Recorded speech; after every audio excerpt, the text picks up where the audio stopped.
Сәлеметсіздер ме, қымбатты көрермендер? Қайта қауыштық. Мен Гүлназ дәрігер. Бүгін біз өте маңызды, бірақ ашық айтылмайтын тақырып туралы сөйлесеміз. Жыныстық жол инфекциясы және жыныстық өмірге әсері. Көп жұп мұны білмейді. Инфекция бар, бірақ жыныстық өмірді жалғастырады. Немесе керісінше, инфекция жоқ, бірақ үрейленіп, жыныстық өмірден мүлдем бас тартады. Екеуі де дұрыс емес. Бүгін мен сізге нақты дәрігерлік тұрғыдан айтамын. Мен бүгін сізге мынаны айтамын.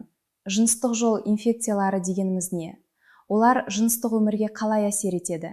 Инфекция кезінде жыныстық өмірге болады ма? Жұбайыңызға жұқтырмау үшін не істеу керек? Емделгеннен кейін қашан жыныстық өмірді жалғастыруға болады? Және алдын алу жолдары. Дайынсыз ба? Бастайық. Жыныстық жол инфекциялары дегеніміз не? Бұл жыныстық қатынас арқылы жұғатын инфекциялар тобы. Медицинада ЗППП немесе ИППП деп қысқартады. Ең жиі кездесетіндері хламидиоз, гонорея, трихомониаз, генитальды герпес, ВПЧ, сифилис, микоплазмоз. Бұлардың барлығы жыныстық өмірге әртүрлі жолдармен әсер етеді. Мен бүгін жалпы принциптерді айтамын. Инфекциялар жыныстық өмірге қалай әсер етеді? Бірінші, ауырсыну. Жыныстық жол инфекциялары жыныс мүшелерін, қынапты, жатыр мойнын қабындырады. Қабыну кезінде тың сезімтал болады. Жыныстық қатынас кезінде ауырсыну пайда болады. Кейде жеңіл дискомфорт, кейде өте қатты ауырсыну. Мысалы, хламидиоз немесе гонорея болса, жыныстық қатынас кезінде күйдіру, ауырсыну болады. Генитальды герпес болса, жаралар тікелей жанасу кезінде өте ауырады. Екінші, либидо жоғалады. Инфекция кезінде дене ауырады, дискомфорт болады. Жыныстық ынталану табиғи жолмен азаяды. Дене қазір жыныстық өмір уақыты емес, емделу уақыты дейді. Бұл дұрыс сигнал. Тыңдаңыздар. Үшінші, психологиялық әсер. Инфекция табылды деген сәтте үрей, ұят, кінә сезімдері туады. Жұбайым не ойлайды? Ол маған сенбейді. Мен жаман адаммын деген ойлар келеді. Осы психологиялық жүк жыныстық өмірге кедергі жасайды. Тіпті емделгеннен кейін де кейбіреулерде жыныстық өмірге деген қорқыныш сақталады. Төртінші, жұбайлар арасындағы сенімге әсер. Инфекция табылса, қайдан жұқтырды деген сұрақ туады. Жанжал шығады, сенім бұзылады, жыныстық өмір тоқтайды. Кейбір жұптарда бұл жара ұзақ уақыт сақталады. Бесінші, созылмалы инфекция бедеулікке апарады.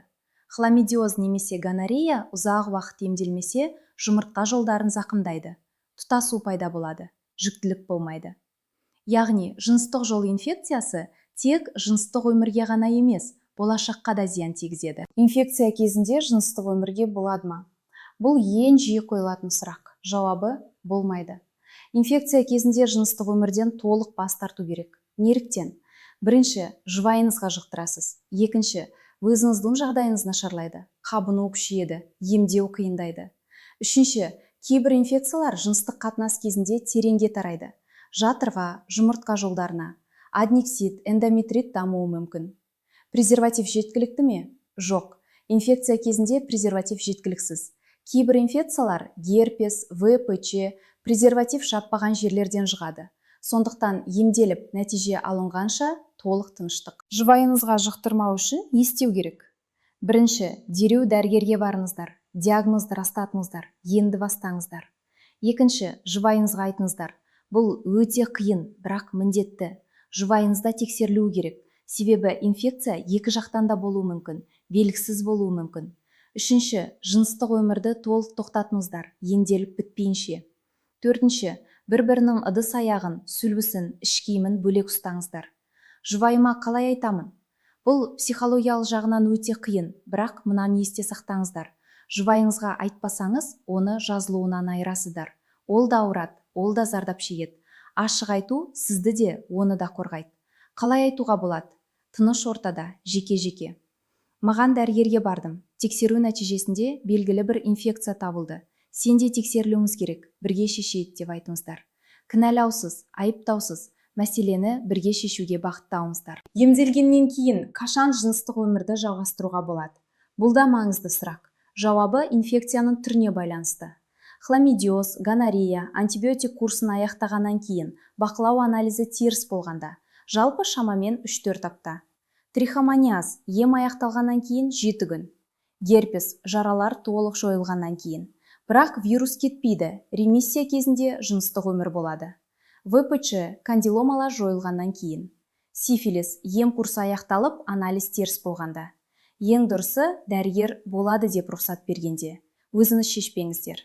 Жыныстық жол инфекциясынан кейін психологиялық қалпына келу. Бұл туралы аз айтылады, бірақ өте маңызды.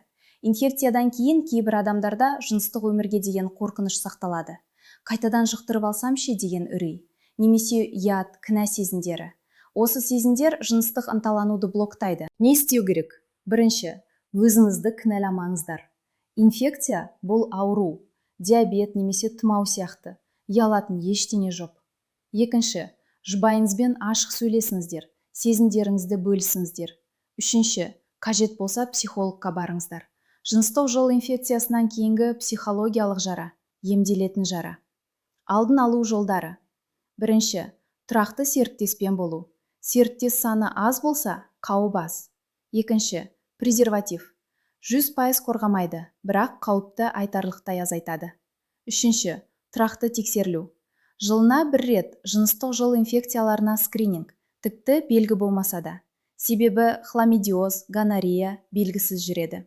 Төртінші, ВПЧ вакцинасы. 9 типте қарсы. Жас кезінде жасатыңыздар. Бесінші, жұбайыңызбен бірге тексерілу. Тек өзіңіз емес, екеуіміз бірге. Бұл сенімді нығайтады, денсаулықты қорғайды. Маңызды кеңес. Жыныстық жол инфекциясы табылса, үрейленбеңіздер, бірақ кешіктірмеңіздер де. Дереу дәрігерге барыңыздар. Ерте анықталса, жылдам оңай емделеді.